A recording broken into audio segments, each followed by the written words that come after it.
अस्सलाम वालेकुम student, this is जमाला। आप देख रहे हैं गोल अकेडमी। आज हम क्लास फर्स्ट ईयर से लेक्चर नंबर 7 चैप्टर नंबर 4 का कोर्स शुरू करने जा रहे हैं, जिसका नाम है dark reaction of the photosynthesis, या इसको लाइट इंडिपेंडेंट रिएक्शन भी कहा जाता है। सो लाइट इंडिपेंडेंट रिएक्शन कौन सा होता है? ऐसा रिएक्शन जिसमें लाइट एनर्जी की डायरेक्ट जरूरत नहीं होती, तो इस वाले प्रोसेस को हम कहते हैं लाइट इंडिपेंडेंट रिएक्शन, या इसको डार्क रिएक्शन, या इसका दूसरा नाम जो है कैल्विन बेंसन साइकिल भी है। ठीक है, ये क्या करता है? ये वाला प्रोसेस एटीपी और एनएडीपीएच को यूज करता है, जो हमारी लाइट रिएक्शन के अंदर बनी थी। इस वजह से इसको जो है डार्क रिएक्शन कहा जाता है। इसके बारे में जो डिटेल डिस्कवर किया था वो इसके जो है मेल्विन कैल्विन और उसका जो कलीग था जिसका नाम था बेंसन। इसकी वजह से इसको जो है कैल्विन बेंसन साइकिल कहा जाता है। इसके दौरान हमारे पास जो है कार्बन डाइऑक्साइड रिड्यूस होगा और हमारे लिए ट्राइस फास्फेट बनाएगा, जिसको जो है कहा जाता है 3 फास्फोग्लाइसरोस। ठीक है, या dry hydro oxy acetone phosphate. अब क्या होगा? इसके जो है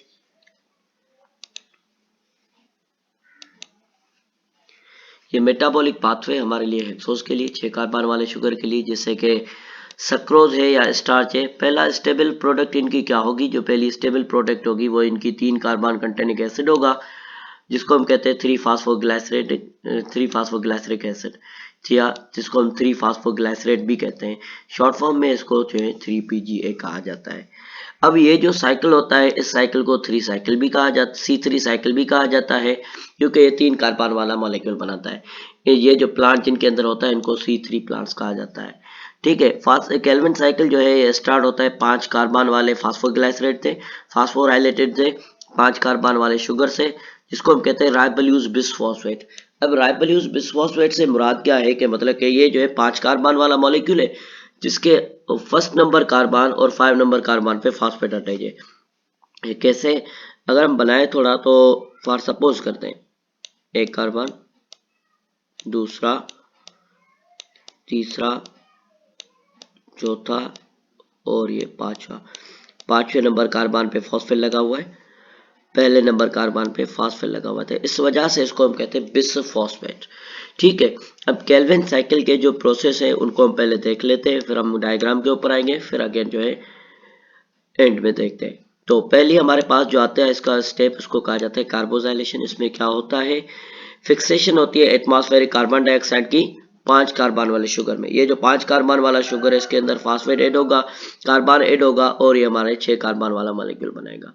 दूसरा जो प्रोसेस है जिसको रिडक्शन कहा जाता है, इसमें जो है क्या होगा? एसिड होगा। एसिड क्या करेगा? ये हमारे लिए ट्रायोस बनाएगा।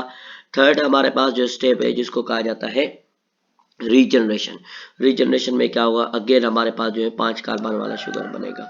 ठीक है, तो ये हमारे जो है 3 इसके स्टेप्स हैं। एक एक स्टेप को देखते हैं वन बाय वन। पहले स्टेप में सिंपलीफाई क्या है हमारे पास? पहले स्टेप में जो है कैल्विन साइकिल होगा। कैल्विन साइकिल के फर्स्ट स्टेप में क्या होगा? कार्बन डाइऑक्साइड जो है ये फिक्स होगी। देखिए, कार्बन डाइऑक्साइड किसके साथ? राइबोल्यूज बिसफॉस्फेट के साथ। ठीक है, इसमें फिक्सेशन जैसे ही होगी तो ये 6 कार्बन शॉर्ट लिव्ड हमारे लिए इंटरमीडिएट मॉलिक्यूल बनाएगा, कंपाउंड बनाएगा, जो आगे चल के टूट कर हमारे लिए 2 मॉलिक्यूल में टूटेगा 3 कार्बन कंटेनिंग में। ठीक है, एसिड में, जिसको हम फास्फोग्लाइसरेट कहते हैं। अब हुआ क्या कि ये जो है रिएक्शन हमारा कैटालाइज होगा एक एंजाइम की मदद से, जिसको कहा जाता है रुबिस्को। ये रुबिस्को क्या है? राइबोल्यूज बिसफॉस्फेट कहलाता है। ठीक है, राइबोल्यूज बिसफॉस्फेट 1,5 बिसफॉस्फेट कार्बोजाइलेज ऑक्सीजनेज। ये कार्बोजाइलेज और ऑक्सीजनेज इसको क्यों कहा जाता है? क्योंकि ये ड्यूअल नेचर है, या तो कार्बन को फिक्स करता है, अगर जिस भी चीज का मिकदार ज्यादा होता है वो उसके साथ जो है अपने आप को एक्टिव करवा लेता है, काम करवाना शुरू कर लेता है। ये हमारा फर्स्ट स्टेप था। फर्स्ट स्टेप हमारा इधर तक है, हम इधर तक देख लेते हैं, फिर सेकंड पे जाएंगे, फिर अगेन पढ़ेंगे। तो आ जाते हैं फर्स्ट स्टेप में। फर्स्ट स्टेप में ये हमारे पास 3 RUBP है। 3 RUBP कौन से हैं? तो ये 5 कार्बन कंटेनिंग मॉलिक्यूल है। ठीक है, तो होगा क्या? होगा ये कि इधर जो है हमारे पास रुबिस्को है। ये रुबिस्को क्या करेगा? कार्बन डाइऑक्साइड को फिक्स करवा रहा है। इधर 3 कार्बन डाइऑक्साइड है, 3 रुबिस्को है, 3 RUBP है। तो जैसे ही करवाया तो इसने कन्वर्ट किया। पहले हमारे पास इसने 3 6 कार्बन वाले मॉलिक्यूल बनाए। ठीक है, 6 कार्बन वाले। फिर क्या हुआ? जैसा कि ऑलरेडी हम ऊपर पढ़ कर आए कि टूटेंगे तो 6 को मल्टीप्लाई करेंगे 3 में तो कितने हो गए? तो हमारे पास 6 मॉलिक्यूल बन गए, कितने? 3 कार्बन वाले। अब कैसे? 6 3 द 18 कार्बन थे हमारे पास। अब 18 कार्बन को जब आप डिवाइड करेंगे 6 में तो कितने बनेंगे, 3 से डिवाइड करेंगे तो कितने बनेंगे, 6 बनेंगे। तो ये हमारे पास जो है 6 मॉलिक्यूल बन चुके हैं। ठीक है, तो ये था हमारा फर्स्ट स्टेप जिसमें कार्बोजाइलेशन हुई, मतलब कि कार्बन डाइऑक्साइड को फिक्स किया गया। अब दूसरे पे आते हैं। रूबिस्को एंजाइम एक ऐसा एंजाइम है जो एक्स्ट्रा रीडिंग जो मैं ऑलरेडी बता के, रूबिस्को ऐसा एंजाइम है जो कार्बन डाइऑक्साइड और ऑक्सीजन के साथ जो है अपने आप को फंक्शन करवाता है। ठीक है, जब कार्बन डाइऑक्साइड की लीफ के अंदर ज्यादा हो जाती है मिकदार तो रूबिस्को जो है कार्बन डाइऑक्साइड के साथ, लेकिन अगर इनएडुकेट हो जाती है मतलब कम हो जाती है तो वो ऑक्सीजन के साथ करेगा। ठीक है, और एक और मॉलिक्यूल हमारे लिए फास्फोग्लाइसराइड बनाएगा। फास्फोग्लाइसराइड जो है जल्दी से रिलीज कर देगा कार्बन डाइऑक्साइड को। ये हमारे पास RUBP ऑक्सीजन के साथ 3PGA मॉलिक्यूल फास्फोग्लाइसराइड और कार्बन डाइऑक्साइड। ये प्रोसेस को नाम दिया गया है फोटो रेस्पिरेशन, जो लाइट की मौजूदगी में होता है। ठीक है, फोटोन और ऑक्सीजन टेक प्लेस होती है और ये कार्बन डाइऑक्साइड इवॉल्व करता है रेस्पिरेशन के दौरान। चलो दूसरी जो स्टेप है हमारा जिसको हम कहते हैं रिडक्शन प्रोसेस। इस फेस में क्या होगा, ये सीरीज होगी रिएक्शन की। सिंपली इसमें जो है फेज 3 में 3 फास्फोग्लाइसरेट जो है ये रेड्यूस होगी ग्लाइसरेट 1,3 बिस फॉस्फेट में। ठीक है, by using ATP from light reaction and then triose phosphate by oxidation of NADPH from light reaction. These triose are phosphate and 3-phosphoglycerol aldehyde 3PGA। अच्छा, अब इधर क्या होता है, इधर हम एप्लीकेट पहले इसको देख लेते हैं क्या है। ये हमारे पास 3PGA और 6 NADPH है। ठीक है, 6 हमारे पास 3PGA, 6 ATP NADH और 6 ATP रिएक्शन हुआ। इन्होंने क्या कर दिया, ये इधर फॉस्फेट भी ऐड हो गया इनमें और इधर हमारे पास NADP रेड्यूस हो गई, NADP ऑक्सीडाइज हो गई और ATP भी ऑक्सीडाइज हो गई। ये 6 ATP इधर रेड्यूस होगी, वापसी चलते हैं। ये देखें इधर हमारे पास क्या हुआ, ये 6 ATP आई। कहाँ से आई ये 6 ATP, लाइट रिएक्शन से। इन्होंने क्या किया, इसको कंज्यूम कर लिया। कंज्यूम करने के बाद इसको कन्वर्ट कर दिया किसमें, ADP में। जैसे ADP में कन्वर्ट हुई तो ये अब हमारे पास जो 3 फास्फोग्लाइसराइड था अब वो 3 फास्फोग्लाइसराइड नहीं कहलाएगा, अब वो कहलाएगा 1,3 बिस फास्फोग्लाइसराइड। ऐसे जैसे हमने शुरू में देखा था, एक कार्बन, दूसरा और ये हमारे पास तीसरा। इधर तो ऑलरेडी कार्बन फास्फेट था। ठीक है, लेकिन क्या हुआ, इधर भी फास्फेट ऐड हो चुका है। ठीक है, अब हुआ क्या, सेकंड फेज में हमारे पास NADPH आई। कहां से आई, लाइट रिएक्शन से। इसको भी ऑक्सीडाइज किया गया, किसमें कन्वर्ट कर दिया गया, NADP में। हाइड्रोजन भी इधर यूज हो गई। अब ये हमारे मॉलिक्यूल क्या कहलाएंगे, अब ये हमारे 6 मॉलिक्यूल बन चुके हैं G3P के। NADPH में से हाइड्रोजन इधर यूज हुआ, फास्फेट इधर रिमूव हुआ। क्यों रिमूव हुआ, अगेन ये जो है हमारे लाइट रिएक्शन में जाएगा और वापसी रीयूज होगा।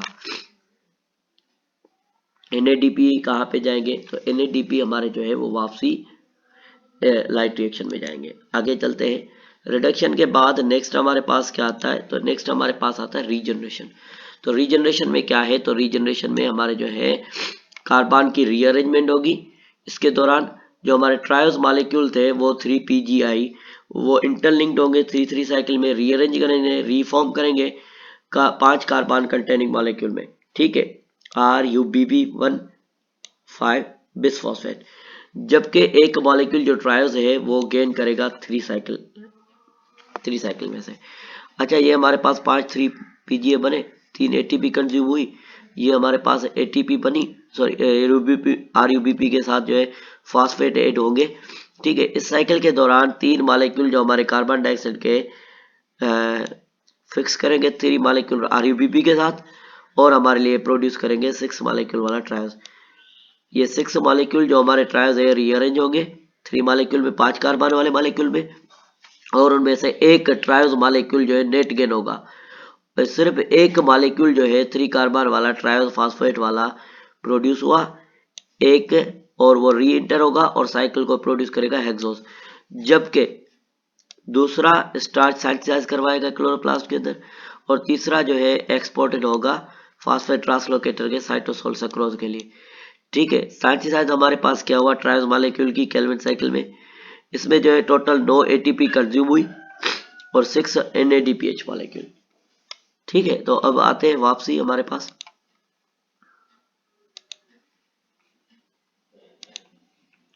तो ये हमारे पास G3P मॉलिक्यूल बने, उनमें से एक PGA मॉलिक्यूल ने लीव किया।